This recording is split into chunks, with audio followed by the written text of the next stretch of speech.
പക്ഷെ അതിൽ മെയിൻ ആയിട്ടൊരു കണ്ടന്റ് ഉണ്ടായിരുന്നു. ഇപ്പൊ ജാസ്മിന്റെ കേസ് ആണെങ്കിലും നോറയുടെ കേസ് ആണെങ്കിലും ഒക്കെ ഒരു കേൾക്കുന്ന ഒരു ആപ്പാണ് ഈ ടാങ്കോ ആപ്പ്.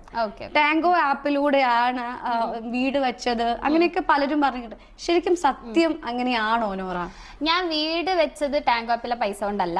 ഞാൻ എനിക്ക് ടാങ്ക് ആപ്പിൽ നിന്ന് ഒരുപാട് പൈസ കിട്ടിയിട്ടുണ്ടായിരുന്നു, അതില്ലാന്നൊന്നും ഞാൻ പറയുന്നില്ല. പൈസ കിട്ടിയത് അത് മൊത്തം ട്രാൻസ്ഫർ ചെയ്ത് എൻ്റെ ഒരു ഫ്രണ്ടിന്റെ അക്കൗണ്ടിലേക്കാണ്. ആ ആൾ അതെടുത്തിട്ട് പോയി. ഓക്കെ, അപ്പൊ പിന്നെ എനിക്ക് ഈ ഫണ്ട് വെച്ചാൽ എൻ്റെ അമ്മന്റെ സിസ്റ്റേഴ്സ് എല്ലാവരും അവരെ ഗോൾഡ് തന്നിട്ടും പിന്നെ എന്താ പറയാ KSFE ഇങ്ങനത്തെ കാര്യത്തിൽ നിന്ന് എടുത്തിട്ടാണ് ഞാൻ എന്ത് ചെയ്യുന്നത്, വീടിന്റെ കാര്യം ഇതാക്കുന്നതും. ഞാൻ പിന്നെ അതിങ്ങനെ ലൈക്ക് മന്ത്ലി കാര്യങ്ങൾ സെറ്റ് ചെയ്ത് ഈ രീതിയിലാണ് ഞാൻ പോകുന്നത്. അപ്പം ആ ഒരു രീതിയിൽ ഞാൻ എടുത്തതാന്ന് പറയുമ്പം എനിക്ക് ഇതിന്റെ ഡോക്യുമെന്റ്സ് അങ്ങോട്ട് കാണിച്ച് വെച്ചാൽ തീർന്ന പ്രശ്നമേ ഉള്ളൂ. പിന്നെ ടാങ്കോ ആപ്പ് ഞാൻ യൂസ് ചെയ്യുന്ന കാര്യം എന്താ വെച്ചാൽ, ഇപ്പൊ യൂട്യൂബിലാണെങ്കിലും നിങ്ങളിപ്പം സെക്സോ അങ്ങനെ എന്തെങ്കിലും അടിച്ചു നോക്കുകയാണെങ്കിൽ മോശമായിട്ടുള്ള കാര്യം വരും. നിങ്ങൾ അതാണോ കാണല്? ഞാനോ? ആണോ?